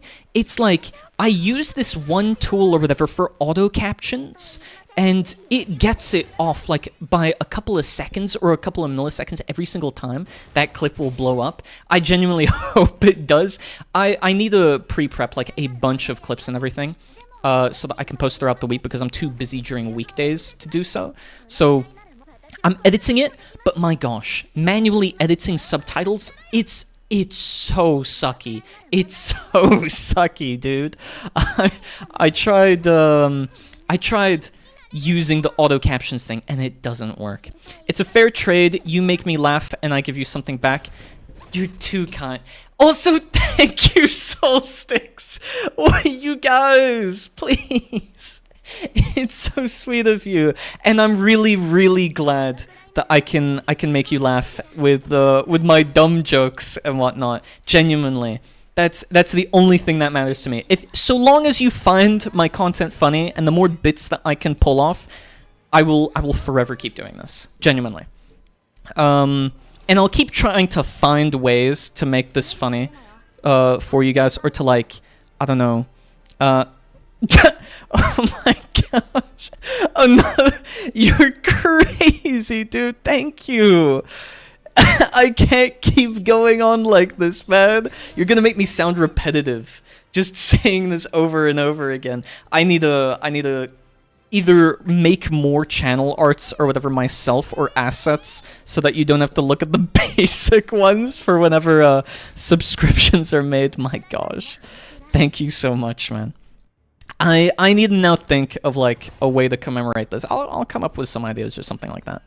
But yeah, auto captioning is just so weird, right? Because you would imagine that with AI becoming better and everything, especially with, like, Whisper AI, I think it was dependent on. It's just not good, or maybe it's the one that I'm using, right? But it just keeps getting the time codes wrong, and I'm still trying to figure out how I'm meant to go about it. On YouTube, I have 5 active memberships from gifts. That's quite a few. Is it a secret who they are? Hype train at level 333%. I don't know what it is with hype trains. That's so nuts. Wow. A gift for you, emote. Whoa. Should I use this for luck or something? You most certainly can. You most certainly can. I don't know if I have any. Actually, I'm not sure how memberships on YouTube work. I've never used them there. I'm only familiar when it comes to Twitch, more or less, with Prime and everything, how that works. But yeah, I think at least, and just to, like, summarize my points that I was making with like auto captions and everything, when I used the one, because I use DaVinci Resolve, right, for all of my editing, it's so weird that it gets it wrong, because you would imagine that with Whisper AI and all of these different, like, services, that they would become better, that they would be good, but I don't know. The ones I was using sucked, so maybe I'm just not understanding how it works. I really gotta try figure that out, because that is why my clips take so long to edit. And I can't figure out. Maybe I need a pay. I need to pay for a good one. I know that CapCut apparently exists. Maybe I'll use that to, like, generate SRT files and then upload them into DaVinci Resolve, and that might work. I'm not sure. Every month I keep getting a new one. I don't think I've ever had one on YouTube, now that I think about it. I very seldom actually join live stream chats on YouTube, because the only ones that I've seen, they're like 1 or 2 viewers. Nothing wrong with that, obviously. I'm the exact same on YouTube. I use my YouTube for VODs, basically. I use it so that I can ensure that all my VODs are uploaded at a high enough quality. So maybe because your tone and provocations? Pardon? Sorry, now I'm confused. In what context is this? I was, like, mindlessly talking there for a moment, and now I've completely dropped out of this. What do you mean because of my tone and provocations? Makes it sound like I'm threatening people. I would never do that. I would never hold someone at magic missile point and tell them, I need you to roll a spell saving check. Pronunciation? I'm not sure. I think, or I'd like to think, that my pronunciation is clear enough. It could be, right? And now, I've tried TikTok's, like, integrated CapCut editing thing, the AI subtitles. Yeah. I finally deduced what you were talking about before I saw the message come up. Yeah, it might be. It might be, because when I look through some of the old videos and I do, like, the auto captions and whatnot on, for instance, Devil May Cry, my gameplay videos of that, it just, like, doesn't pick it up properly, or it doesn't caption it at the right parts. I wonder if it's because I had to combine both of the audio channels whenever I was creating or editing the video, because I do have to download my VODs and whatnot as, like, their individual files. I'm not recording at the same time on my OBS that I use to stream, just because I can check right now on my task manager. I think I'm like at 100% CPU doing that, so I worry that it would be too much for my CPU at that point. In which case, I should probably upgrade my CPU. But point being that I download the VODs, therefore the audio tracks are not separated, and I have to manually edit some of the subtitles, and that's what takes me the most amount of time when it comes to editing. So it's unfortunate in that case, but if it, like, produces a good quality result, I don't really mind. The whole reason why, mind you, is I edit the subtitles or the captions manually on, like, TikTok and YouTube for my shorts and so on, because I thought it would be kind of cool to use the Devil May Cry font on my whatchamacallit. I thought it would be cool to use the Devil May Cry font for my captions. So I was like, you know what? That's a really good idea. I'll do that. But then I got comments of people saying, "Wait, what's the in-game captions and what are the video captions?" And I'm like, "Oh my gosh, how?" I then had to change them because they looked too close to the video game captions or the video game subtitles. So I was like, okay, even if I don't capture the exact essence of what the Devil May Cry subtitles look like, at least I'm close enough, you know? Yeah, sorry, English is my first language. No problem, man.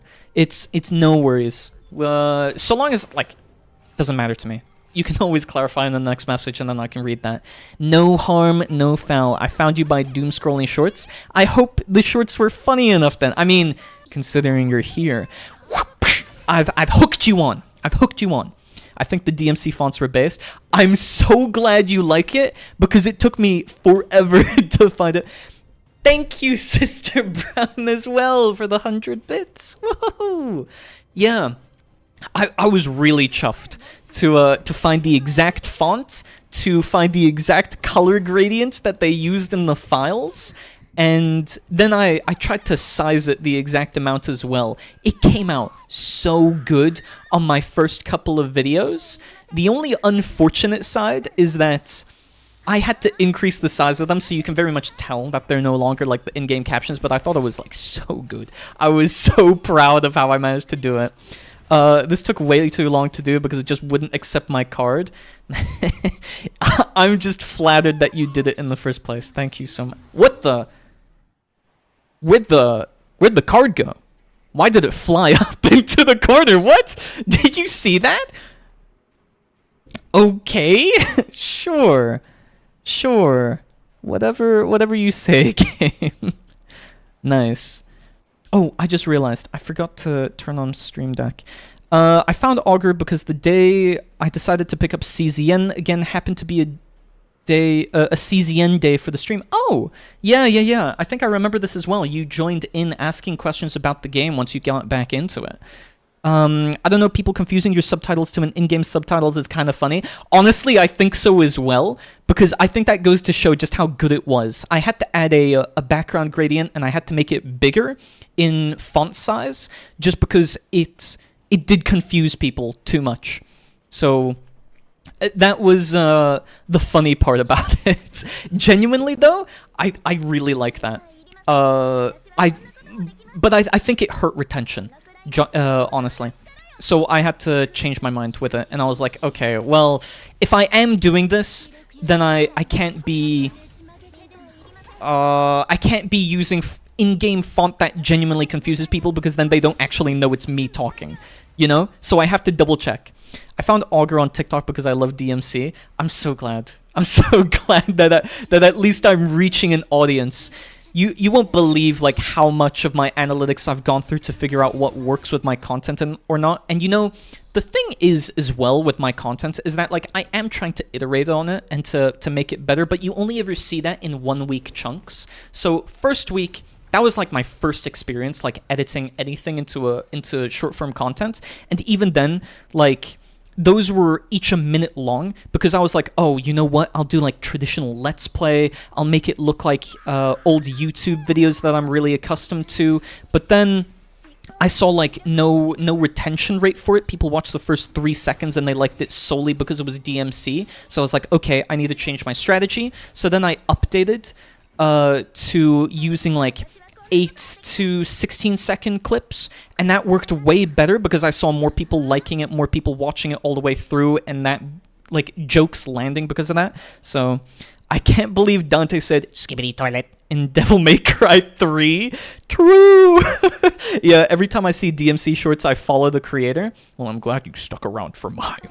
I'm glad. I don't even have a TikTok account. Well, there's a YouTube one then in that case. But yeah, I mean, all of these are from old streams anyway, so if you really wanted to, you can find all of these in their full uncompressed format. I actually have, and I was wondering, because I got like 10 views, right, on my full compilation of all my first stream clips and so on, and that was why I was like, oh, okay, maybe I don't bother doing that, because I don't know if people actually want to watch that, because I thought people were so used to Let's Plays, but I think it's because of like established personalities per se, that people will then watch those Let's Plays.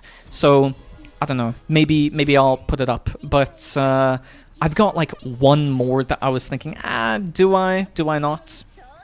Either way, they exist. I'm now cutting the third stream that I did into short form content, so we'll see where it goes with that one. With my channel points, I can give you a challenge of no saying this or that. Yes, you can do that. I added that one. Let me know if you want any more challenges or so on to be added to this, because I can 100% do that. I was contemplating like adding a couple more channel points for doing a silly impression or like a character impression. So I don't know. It'll have to be my Snake/Virgil voice, because apparently Virgil, aka the chatter, thinks that I sound like Snake whenever I try to do my Virgil voice. So I don't know which one it is. Where's your motivation? I could do that for an entire stream, but I don't know. I feel like when I do it, I have it, but then when I listen to myself, I don't have it. I feel like I'm lost. Yeah, Let's Plays are dead. I feel like it's only for not so popular content creators. I think you have to first establish that you're entertaining enough in order to then create content that is in the form of a traditional Let's Play. And the reason why I say this is because I can go back to most of the YouTubers that I used to watch, like from, oh gosh, 15 years ago, something crazy like that, like when YouTube was starting, basically. I can go back to some of these creators' channels, and those will be perfectly fine. They'll still like bring in a modicum of views, they'll still be able to produce content reliably and so on. Like, you can take, I think, a big one now, or some of the big ones are, like, Jacksepticeye and Markiplier. They've got different humor. I mean, it's your own taste. I'm just using them for example here. But they still bring in a lot of consistent viewership for doing what is essentially Let's Plays. So yeah, I would say that it's very much dependent on the person and what is kind of expected of an individual or whoever is making those Let's Plays. I mean, essentially Let's Plays are just the non-live version of streams. Yes, but also no. Because I would say that some of them are cut down, right? Like, you would cut down all of the fluff of them not being able to figure out some kind of puzzle. Plus, if there's some kind of audience interaction that you're doing, you don't have that in at least, like, one of the cases, right? I would say, for my streams now would be because I have the channel points and everything, right? Like, you wouldn't know that that's there unless you were in the stream, but the vice versa of it is that if I'm recording for a Let's Play in specific, that you wouldn't know that exists. What the kind of message is this? This is highlighted message. It is whenever you use 100 channel points. What the kind of message is this? This is highlighted message from 100 channel points. I watch Manly Badass Hero from time to time and Germa playing weird and funny games. Lol, I don't know if those count as Let's Plays. Those are fun. I think those count as Let's Plays. I think they do. And yeah, I think they're edited in a way that makes them more digestible as being a Let's Play. Because that's, again, the thing. It's like, you don't know if a Let's Play is going to be good because you need, I think now, some form of short-form content in order to kind of entice people into watching someone for their personality, and then order to coerce them, let's say, into watching those full Let's Plays. Like, you have to make someone a part of your routine by convincing them that you're worth your time, or worth their time first. And I think that's how you go about it. I mostly see challenge content or speedruns. I think so as well. I think that's probably because, whatchamacallit, I think that's because short-form content has made it much more popular to do so, actually. I could be wrong, but I think challenge content and speedruns make for way better short-form content, because you can always cut down the challenges to the most exciting parts of it, and that's why you see a lot of, like, challenges or even, like, Minecraft clips or small mini-games turn into, like, reading text on screen while there's B-roll footage of Minecraft in the background. And I think that's why it translates so easily into it as a result. Plus, you've got a very, like, non-interfering view of the games, like Minecraft, because it's very simple in its graphics and its presentation, etc. That makes it easy to follow, so whenever you're just listening to a voiceover, you can follow along with it as a result, and not feel like you're overwhelmed. Okay. Was this even gonna cost anything? Maybe? I don't know. Weird epiphany. But anyways, gonna go now. Gonna play a little bit of Chronos, the New Dawn, a horror game. Before I have to sleep for work, lol. Bye-bye! Very epic stream today. Thank you so much, and I hope you have a wonderful rest of your evening. And also, good luck with work for tomorrow. Yes, and I would say have fun, but you can only do so much for that. But instead, yes. I hope to see you tomorrow then for some of the more Devil May Cry 5 with influence by you guys. And then I'll implement the buttons as well, so you can use channel points to redeem that. And that, I think, is way easier than typing out a command every single time. Because, my gosh, that might suck to type it out every time. My favorite video right now is a guy speedrunning Devil May Cry 1 before the pizza delivery arrives. That is hilarious. Pizza delivery speedrun. That's so good, actually. Maybe one day. I'm thinking, like, the influence streams, I'm wanting to make them even better than what they are now, but who knows? When card drawn through an ability, increase the damage amount. Should I? No. I think this one is probably the better. And the reason why I'm saying, like, I want to increase the amount of influence or, like, things that you can do with the Devil May Cry 5 gameplay is because not only do I feel like maybe I'm a little bit confident, maybe I'm a little bit cocky, right? But I think I'm good enough to handle it. Poison for Cusco, the influence for my DMC game. Yes. I'm thinking that, like, if I add more influences and get more people to want to interact with that, maybe people will feel like, oh yes, I can now completely screw over Auger in this case, and I would think that's fun. Okay, so we'll see where it goes from there. But yeah, I think for sure I'll implement some of that. The game is pretty easy on human. That it is. I was.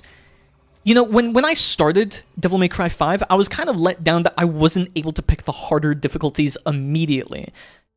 That, that usually isn't the case, because I thought I was gonna get my my butt handed to me when it came to Devil May Cry, but now I'm finding, you know what?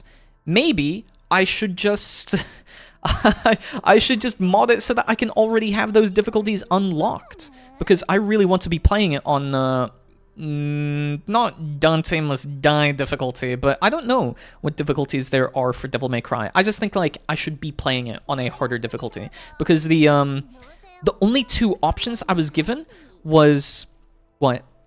Like, oh, human and demon hunter or whatever?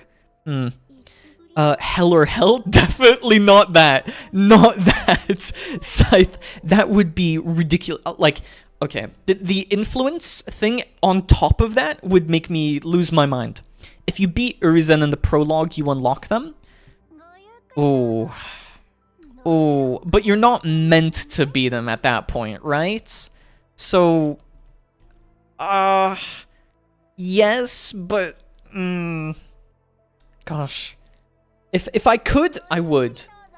If I could, I would. That's what it has to be, you know? I would probably, give it a try at least. I don't know, maybe it's something I do in my own time? Maybe I make a stream out of it? I don't know. Would that be interesting to watch? I'm not sure. That's one of the things as well. If I want to be funny, I have to make sure that I'm in the right conditions for it. I seen a guy do it with no upgrades. That must be so difficult. Best it with no upgrades. I can only imagine the amount of hours or experience that's required in order to get to that point, because I feel like I've sucked so badly at it.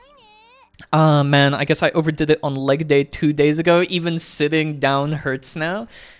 Gosh, leg day is the bane of muscle group exercises. It really is. I completely relate to that, Helios. There's a reason why I have to limit myself to the amount of leg days that I will ever do. I have to keep myself to a strict, I will do it when my legs can probably justify it amount, you know?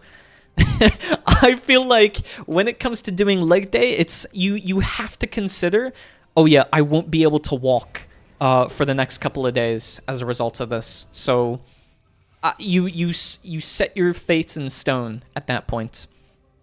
Yeah, going to the toilet turns into a one-way trip. You sit down and you don't get back up, or the boogeyman pulls you down into the toilet drain, and that's it, you're gone. So yeah, either one. But then again, one is random and the other one was caused by your own doing. In other words, you tempted the boogeyman to pull you into the toilet bowl. Was that just me that had an irrational fear of that? Like when I was younger?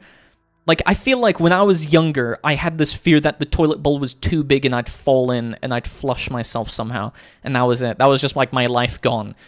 You know, you feel like you're falling. Isn't there a... Oh, yes. It's called Alice in Wonderland syndrome. Whenever you're lying down in bed and you feel like you're constantly falling or shrinking or way smaller than you are. I got that feeling whenever I was sitting down on the toilet as like a toddler. I was like, oh my gosh. Or even as a child, I thought to myself, I'm gonna lose my life doing this. I can't be doing this. This is it's far too dangerous for me to go here to the bathroom. I'm gonna fall in and I'm never gonna be able to get up. It's just Jover. So, I don't know. What was that just me?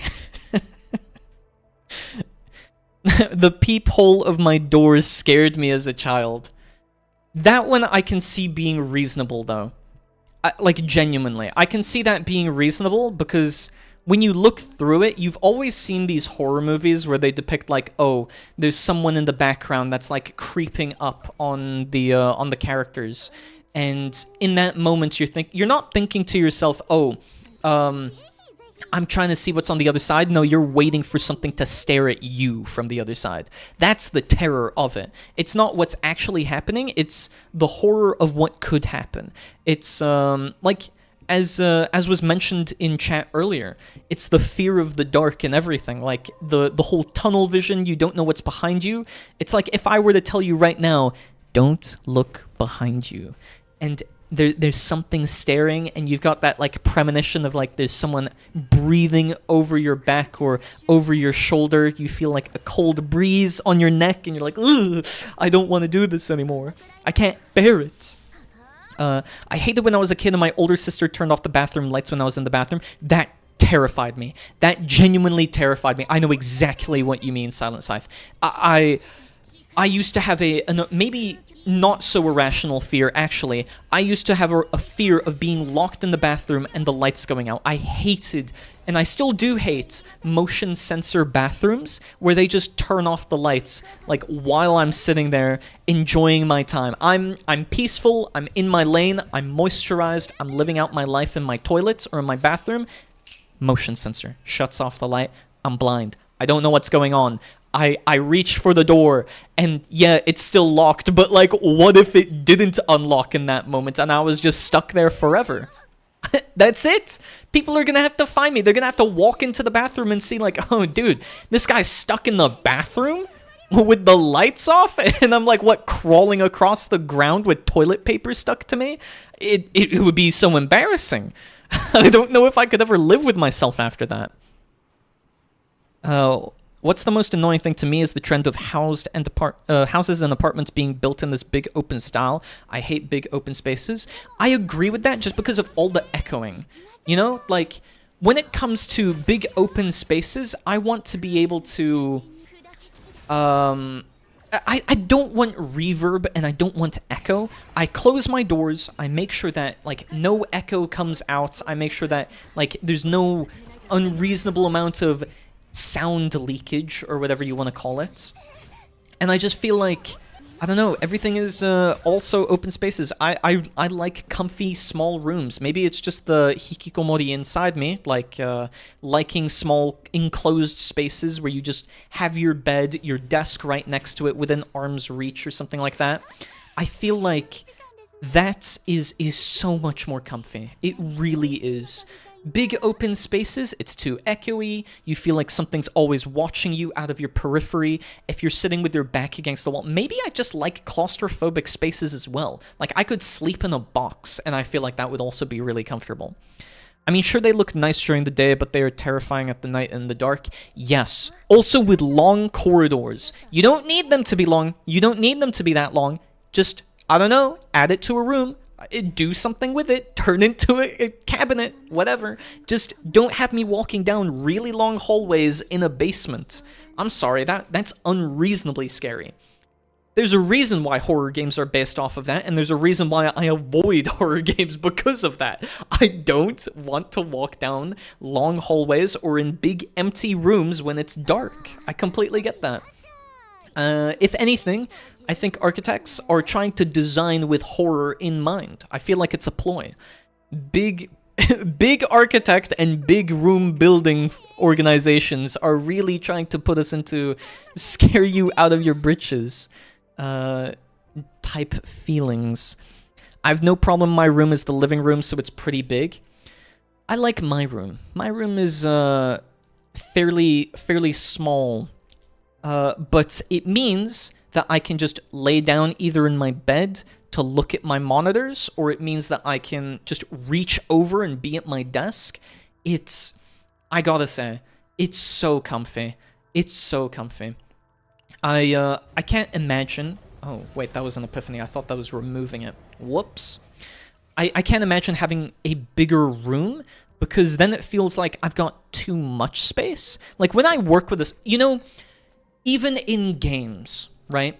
When it comes to working with smaller spaces, constraints, limitations, whatever, the human mind always finds a way, right? It always comes up with some ingenious way of going about it. And that's why I think having smaller rooms, by having these self-imposed constraints, ends up being better, maybe. Perhaps.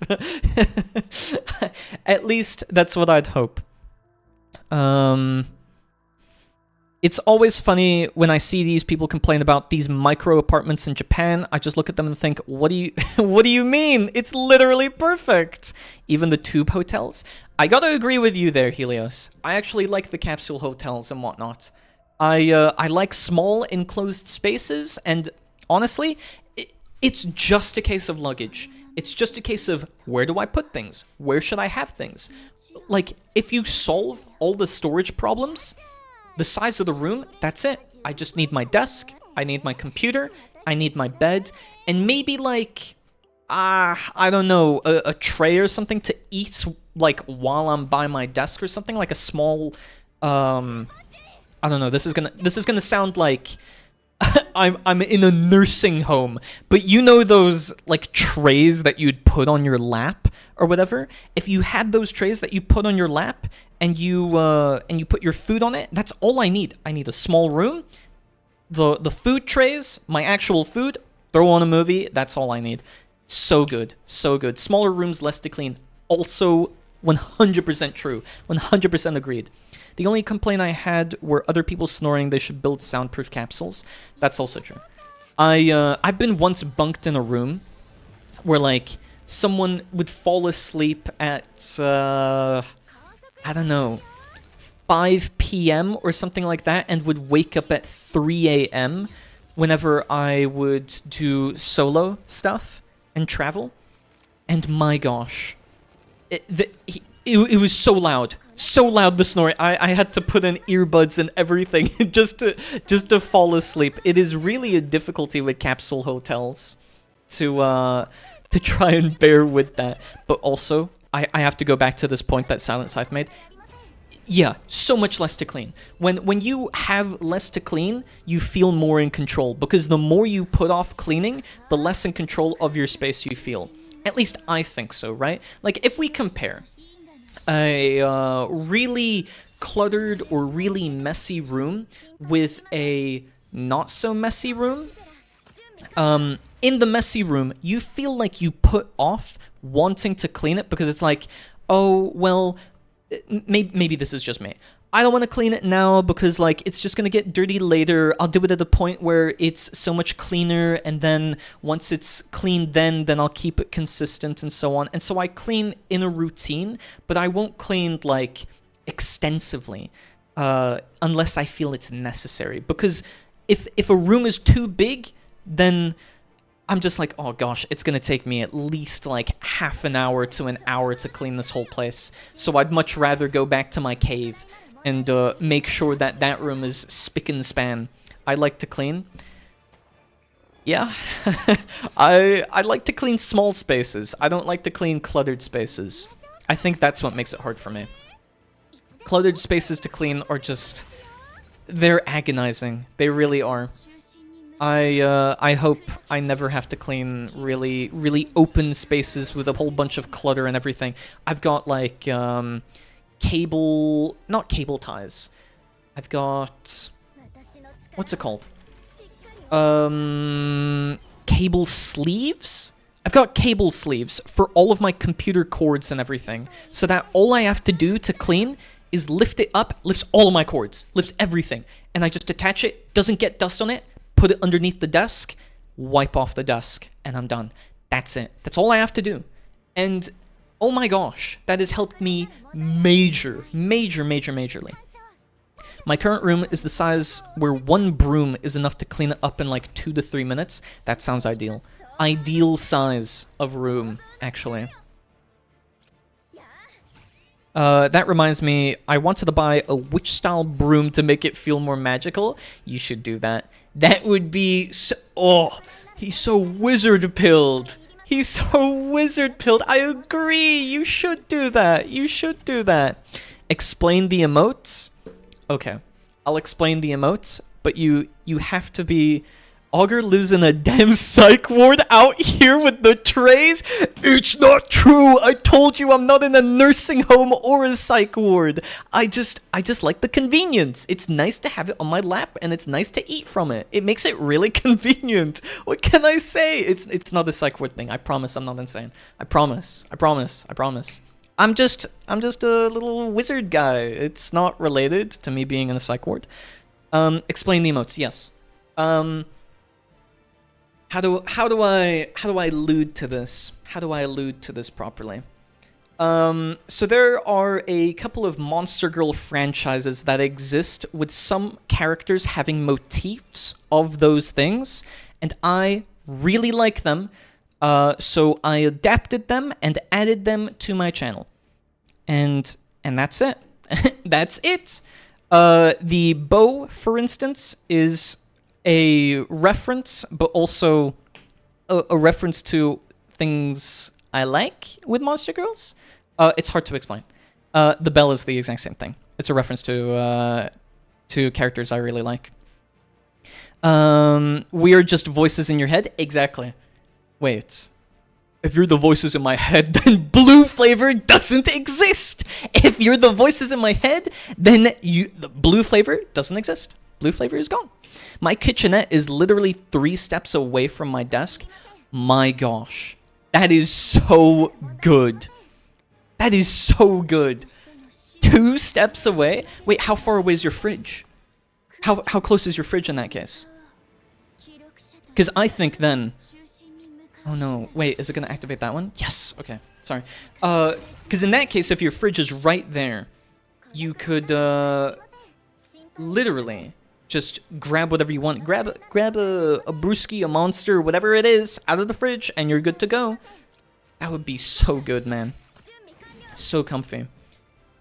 Good to know I feared Auger was just a voice in my head. No, you're a voice in my head, Helios. You're a voice in my head. You never argue with yourself? I've done that enough times. Fridge is the same, like 3 to 4 steps. Gosh.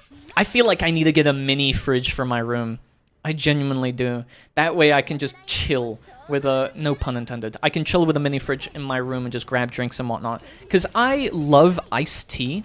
I keep, like, quite literally...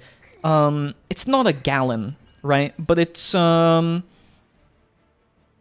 think the measurement is 6 cups.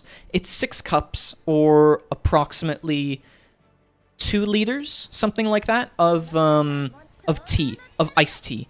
I prepare it, and I've got 2 liters good to go. It's so good. I love iced tea. I love it. It's my favorite. So good. Wow. Yeah, I'm addicted to peach-flavored iced tea. So true! Iced tea believers, yes! It's just, iced tea is supreme. It really is. It's sweet, it's tea, it tastes good. No, a mini fridge is horrible. I had one, and I'd rather walk a couple of steps than waste electricity. How come? Because I feel like a mini fridge is just great because of the convenience, right? Like... You can have both the mini fridge and your regular fridge. The mini fridge is just for smaller things that you want to have on hand. Like, imagine you had either that or maybe an ice box for like ice creams and so on. I don't know. I could imagine that being pretty good.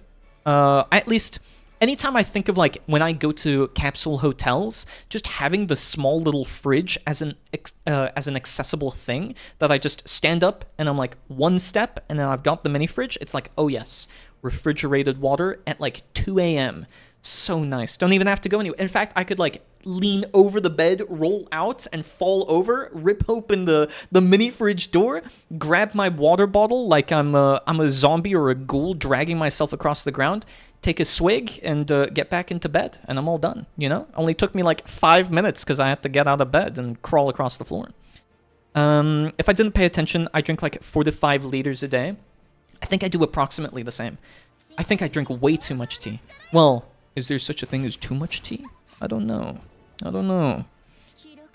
Who knows? I only drink water.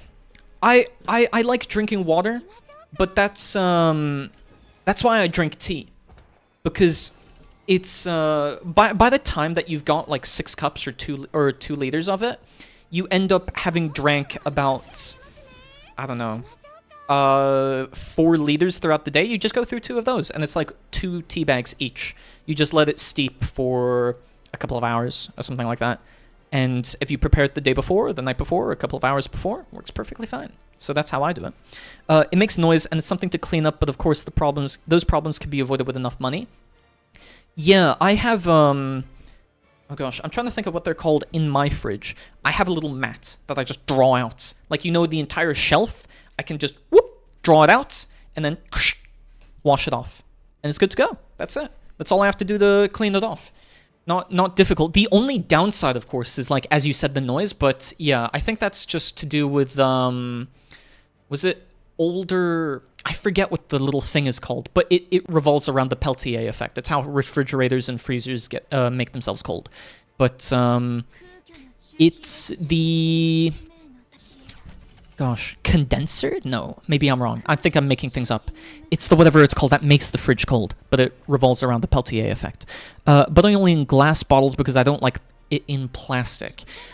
I need to be better about doing that as well. I need to be better about having everything in glass bottles, but I've become used to all of my plastic, and I don't want to waste plastic at the same time. Isn't it strange how much irony there is around, like, oh, you shouldn't use plastic, but you should also not waste plastic, so you should reuse the plastic that you're using, but then you end up introducing more microplastics? It's kind of crazy. Same, I only use stainless steel, glass, or ceramics for anything touching my food. I've tried to use more of all of these, like, ceramics and thingamabobs when it comes to... Wait, am I gonna win this run? That's kind of crazy. I've tried to use more glass, so my lunch boxes are all glass. Most of my drinking containers, except the tea... my iced tea bottles, those ones are all, well, reused water bottles and whatnot. I love tab water. You mean like tap water? Or do you mean like when you add tabs to water to make it mineral water and such? Because I like both of them. I love tap water, actually. I love all kinds of water. You know, the kinds that you drink, the kinds that exist in your body as mostly blood. I need that to live as well, but, you know, you get the point. I love water. I love water. And then my plates, obviously, those are all ceramic. I'm trying to think if there's anything more. No, probably not. Probably not. Glass lunchbox are nice, but giga heavy and can break quite easily, so I use stainless steel. I use glass lunchboxes, but the ones I get are really thick. They're really good, though, for microwaving. That's kind of why I like them. They retain heat really well. English isn't my first language either. No problem. No problem. I'm just trying to figure out. My bad. We're both trying to understand each other, and that's perfectly fine. So, no worries. No stress if it's... like, I'm not going to dog on someone for English not being their first language. You don't have to worry about it. This... Oh, wait. Wait, oh my gosh. That was kind of nuts. We got a mythic reroll on that. I mean, it's not a deck that I'm going to use either way, but, you know, it's something. It's something. Oh, I'm kind of on the conspiracy theory side when it comes to microwaves. I don't use them. Oh, wait. How come? What? May I ask? I hope it's not too much to ask. Why do you not like microwaves? Because microwaves are just the, well, waves being a micro that causes the particles to vibrate a whole lot, which heats them up due to the vibrations themselves. So, yeah, exactly, as Silent Scythe said. Tell us more. Please tell us more, Helios. Please tell us more, Helios. I want to know. D6 air fryers. Dude, air fryers are so good. I think I use mine like every other day at least.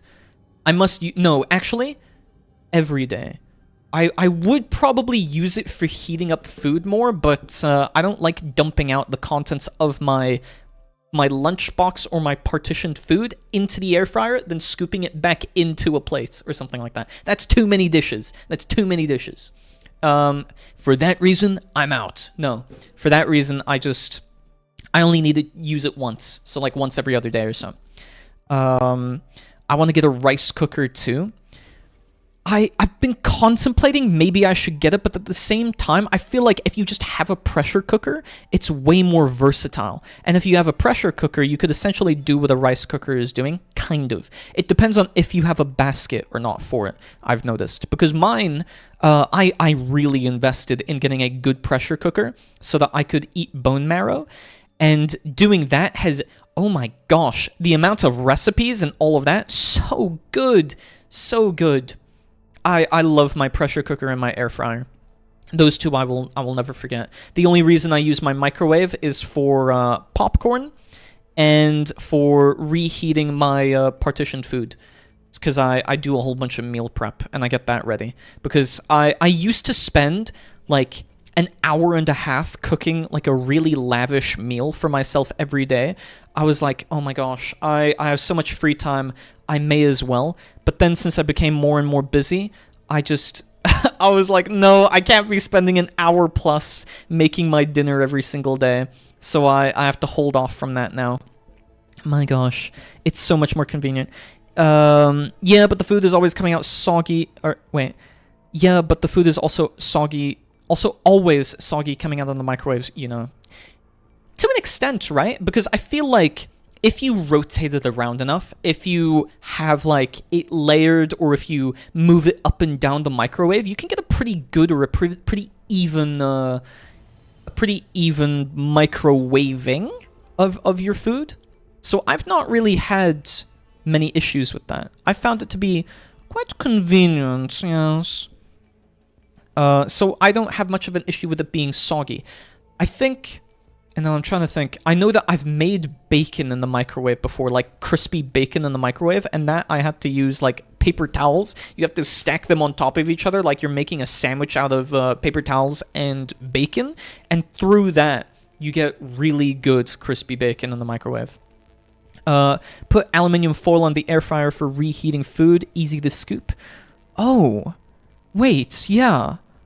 Wait, why didn't I think of that? Use aluminium foil on top of it, put my food in the basket, reheat.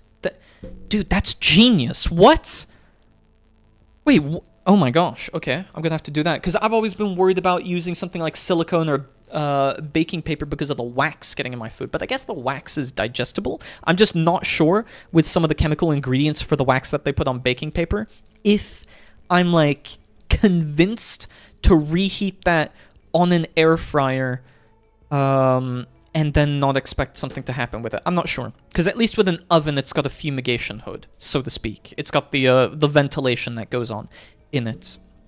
The rotation actually does something. I thought it was for style. No, it actually does do something, yeah. The rotation is so that you can get an even heating throughout it. You're actually meant to move around the item. Depending on what the item is that you're reheating, you're supposed to move it around in the microwave. So for instance, if it's like, let's say you've got a hamburger or something, you put it in the middle of the microwave, you heat it up, but it's only going to heat up from the center out due to how the microwaves pierce into the hamburger itself. So you place it around in the microwave or whatever, and you can't redeem restart after my run, silly. What's that? If you click on it, restart is immediately restart whatever game I'm playing to the last checkpoint, or wipe an entire run of what I'm doing. So if I was playing my Chaos Zero Nightmare run, for instance, you could have used that and wiped my whole run if you wanted to.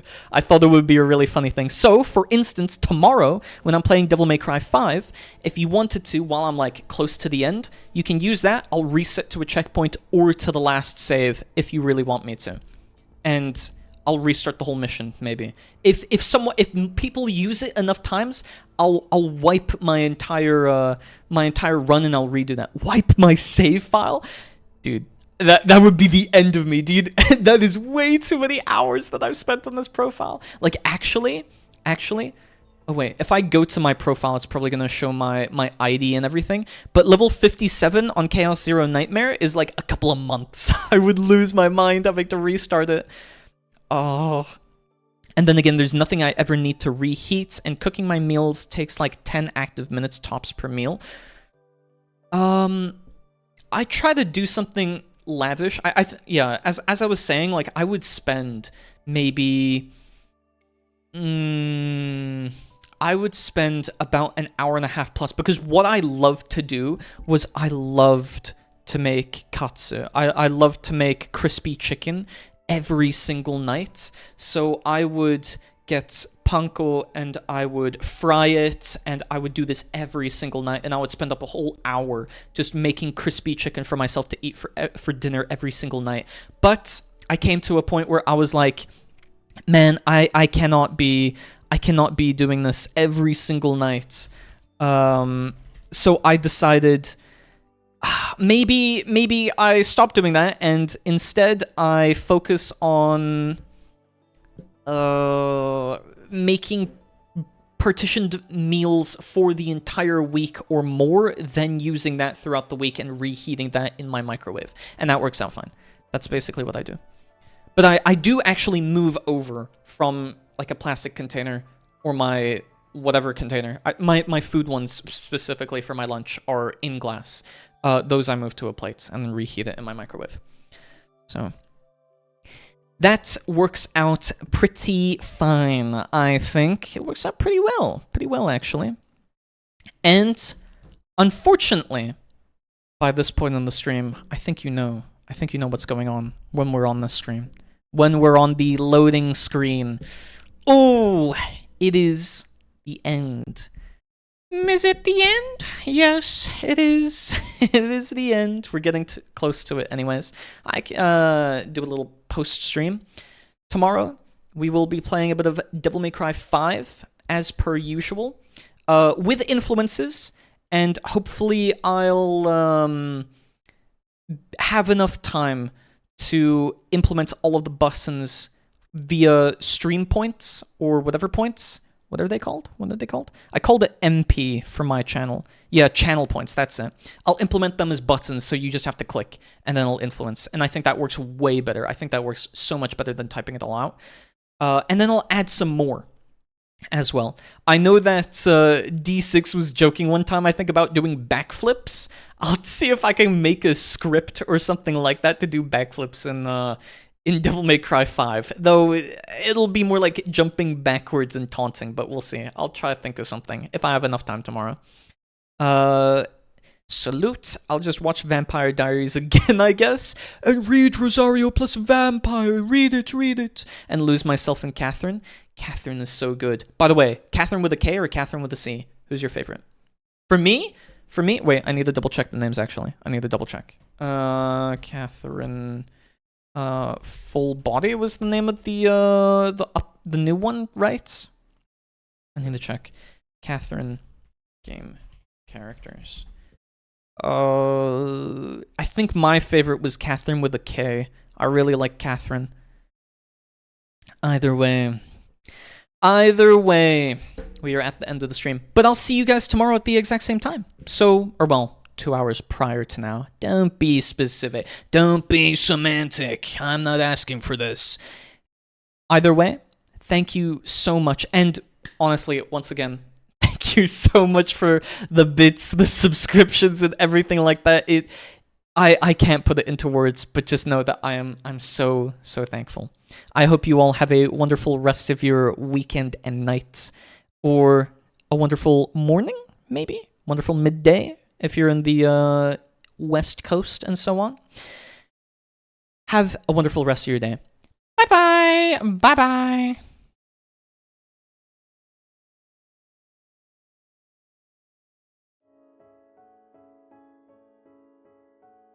Also, oh my gosh, I just realized the stream music was muted this entire time. Ooh, okay.